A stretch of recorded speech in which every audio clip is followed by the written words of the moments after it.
வணக்கம் அன்பானவர்களே, இன்னைக்கு நம்ம ப்ளூ ஸ்டார் படத்தோட குள்ளவெட்டு ரிவ்யூ தாங்க பார்க்க போறோம். ப்ளூ ஸ்டார் இந்த படத்தோட ஒன்லைன் என்னன்னு பார்த்தோம்னா, அரக்கோணத்தில் 2 கிரிக்கெட் டீம் இருக்கு. ஒன்று ப்ளூ ஸ்டாரு, இன்னொன்று ஆல்ஃபா பாய்ஸ். இந்த 2 டீமுக்குமே ஆகாது. 1992 இந்த 2 டீமுக்குள்ள நடந்த மேட்ச்ல மிகப்பெரிய பிரச்சனை ஆகி இவங்க 2 பேருமே இனிமே மேட்சே ஆடக்கூடாதுன்னு ஒரு முடிவெடுத்து ரொம்ப வருஷமா மேட்ச் ஆடாமலே இருக்காங்க.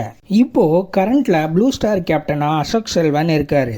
ஆல்ஃபா பாய்ஸ் கேப்டனா சாந்தனு இருக்காரு.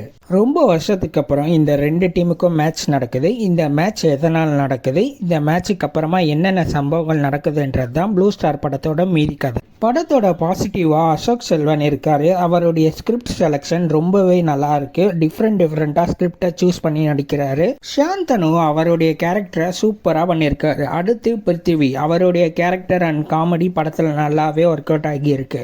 ஸ்டோரியை பொறுத்த வரைக்கும் இது ஒரு கிரிக்கெட் பேஸ்டு மூவி அண்ட் கிரிக்கெட்ல உள்ள அரசியலை பத்தி இந்த படம் பேசியிருக்கு. ப்ளூ ஸ்டார் மொத்தத்துல சிறப்பான தரமான ஒரு நல்ல படம். ப்ளூ ஸ்டார் படத்தை பத்தி நீங்க என்ன நினைக்கிறீங்கன்னு கமெண்ட் பாக்ஸ்ல கமெண்ட் பண்ணுங்க. இந்த வீடியோவை லைக் பண்ற எல்லாரும் மறக்காம நம்ம குள்ளவெட்டு ரிவ்யூ சேனலை சப்ஸ்கிரைப் பண்ணுங்க, பெல் பட்டனை பிரஸ் பண்ணுங்க. மீண்டும் தமிழால் இணைவோம். வணக்கம்.